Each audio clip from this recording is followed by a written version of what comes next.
All right, what's going on, y'all? Wanted to make a video on Fibonacci retracements, where to draw them from, and how to use them each and every day to profit in your trading. I'm going to show you some secrets that I personally use with the Fibonacci Retracement Tool to make some insane gains in trending markets as well as ranging markets, what fib levels to use and when, etc., etc. So the Fibonacci Retracement Tool is a built-in Tradingview tool, so it's absolutely free. It's not an indicator, or you can press Alt F, and what you're going to do is go to the most recent swing low. So for example, in this case, it will be right here on ETH, to the recent swing high. Now, these levels are areas of potential support and resistance in the market, and depending on which levels you use in confluence with price action, volume, etc., can be really strong buying or shorting opportunities. Now, there are multiple different levels that you can use inside of your fib retracement tool.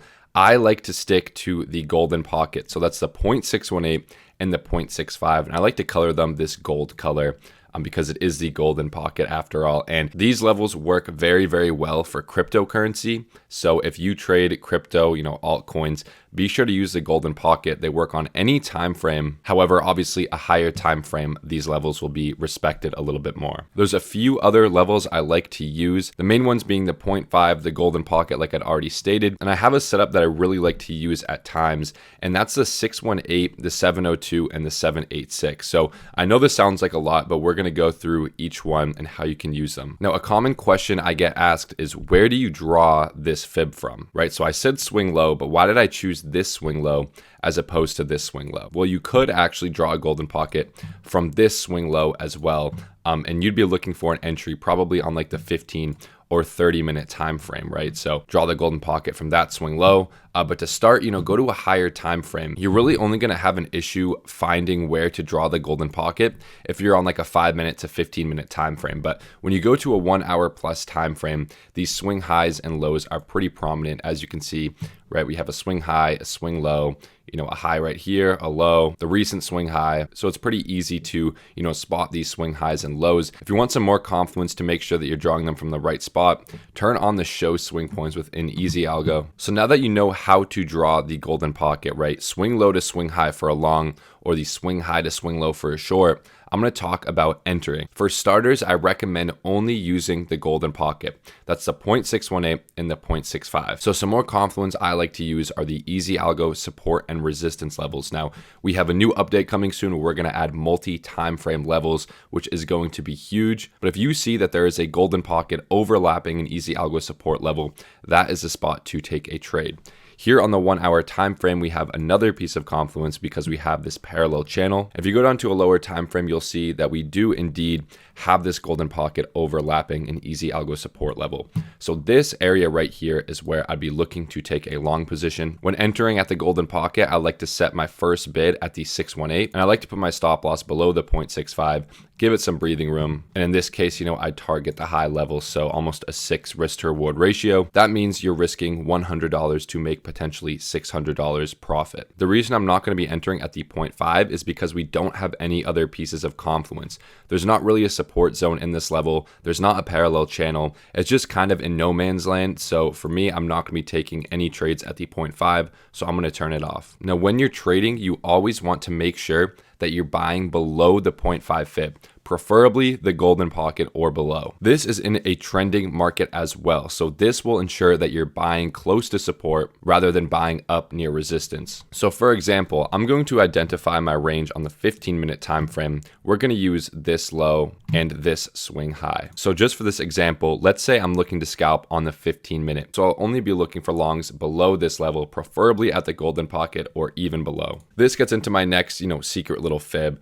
This is the layout that our crypto coach inside of the Crypto VIP uses and teaches, and that is the 0.618, the 0.702, and the 0.786. So these levels can be very good bids in an uptrending market. So you can see when price is confirming higher highs and higher lows, you can use this secret fib trick to set limit orders at these levels. For example, your first bid will be at the 618. your second bid will be at the 702, and your third bid will be at the 786 with your stop loss below that previous swing low. So in this case, our stop loss will be somewhere around here. So that would be our stop loss because it's right below that swing low. And you'd be targeting this swing high as your take profit. Now, I find this works very well on lower time frames. For example, we would have got filled for that first limit order right there at the 618 and taken profit at this swing high. Price will not always reach the 618 level to fill you, but that's not necessarily a bad thing because you're waiting for the most high probability setups. You're waiting for that deep retracement, and in an uptrending market,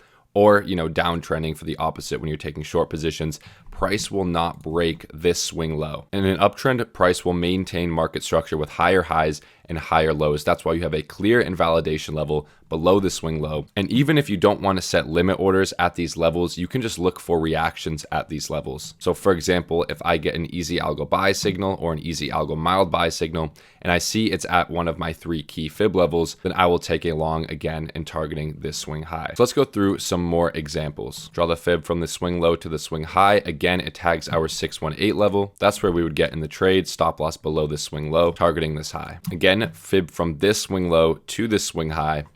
You could have drawn it from this swing low, but this isn't really like a prominent swing low in my opinion. So we'll keep this swing low to this swing high. Again, we're buying here at the 618, 702, 786. Our long will look something like this with our stop loss below that swing low, and you'll be targeting this high. Again, swing low to swing high tags our 618.